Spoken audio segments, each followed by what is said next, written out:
Welcome Aries to my channel, Mending Tree Tarot. This is a general reading for you for the month of November. It is a general reading, so it may not resonate for everyone, so please take what resonates for you, leave the rest behind. I do take pop-outs, so in the interest of time, I've gone ahead and cleansed, meditated, and taken those cards for you.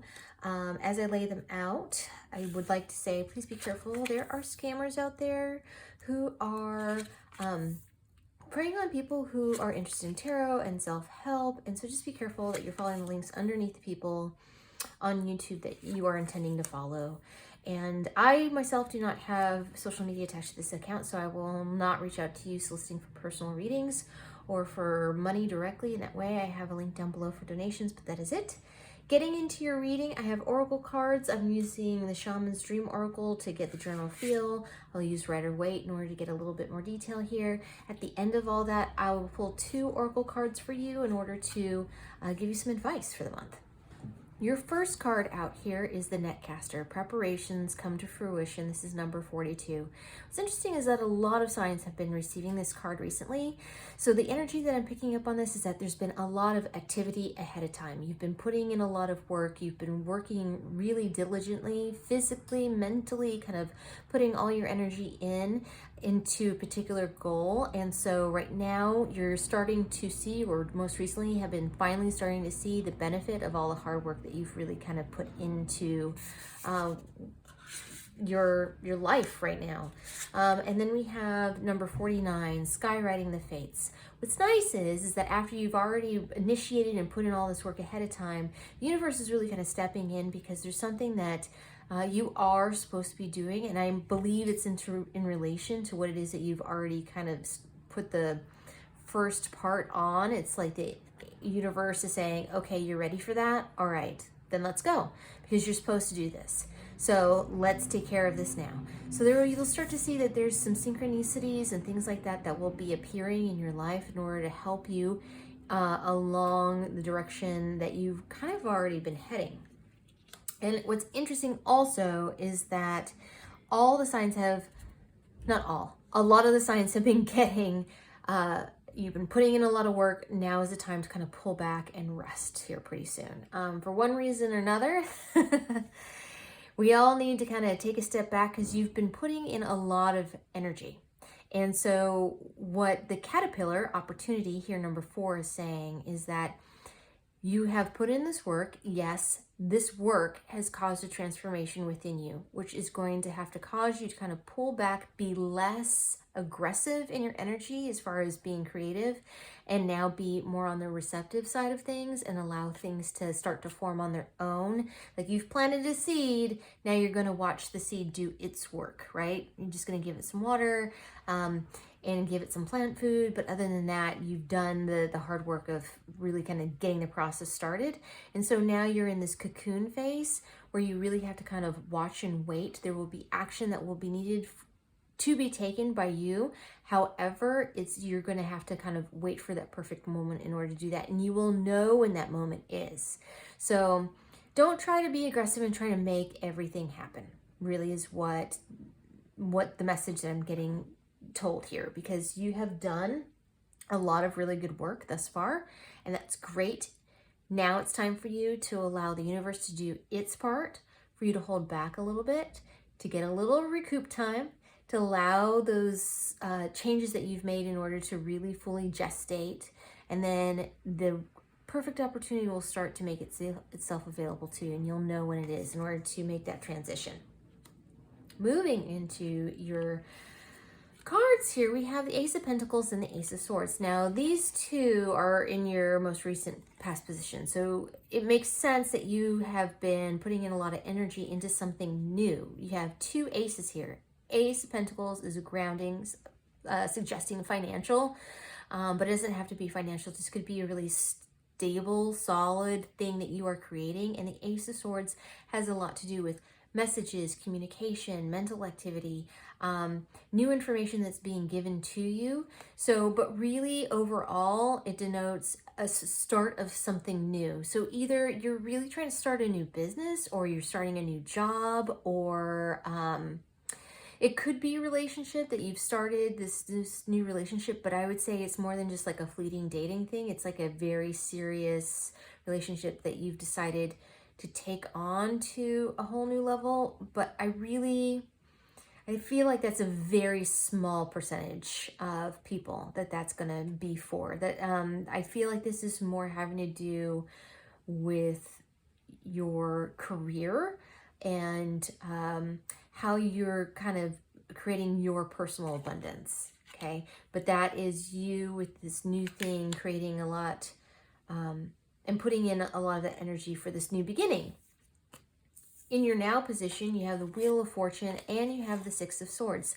Again, with the Fates is the Wheel of Fortune. It's the universe coming in, serendipitous events, things that the universe is kind of the hand of fate coming in and making things happen in your favor here. So things that you could not have controlled, you just have to allow it to happen is the thing. So which is why it's really important to kind of step back now that you've put in all of this energy already, now to kind of allow things to happen for you a little bit more, because there will be wonderful things that occur that you would have never foreseen, okay, had you tried to make it happen yourself. And the Six of Swords means that are leaving a really kind of tumultuous time, some difficult and hard times previously. You're starting to move away from that, and could be why you started this whole new thing in the first place, that you needed a change of some kind, and so you're moving on to calmer shores, moving on to more peaceful times, okay?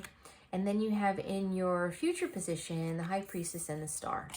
So High Priestess and the Star, High Priestess is your intuition, you having to listen to your gut, to your knowingness, you being able to see the direction. Once again, there will be an opportunity that presents itself, and you will know, you will have an inner knowing of what that opportunity is, what the right direction is to go. So as you sit and you wait and you move on, you get a little bit of rest, and then you will see that as things start to unfold for you, it will be this right moment, this perfect thing, right? And the Star is, it can be healing if there's any kind of healing that needs to be made, but more here, I'm seeing you as being the center of attention, the focus, whatever it is that you've been working on is really going to really come out and really start to turn heads and get really positive attention.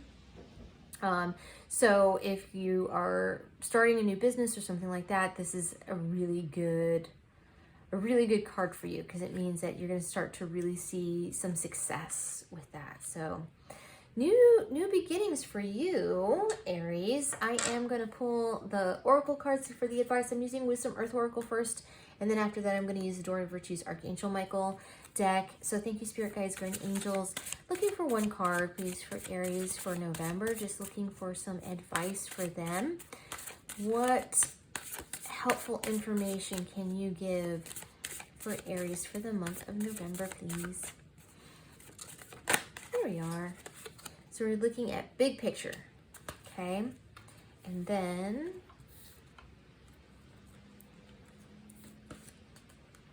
we have Archangel Michael.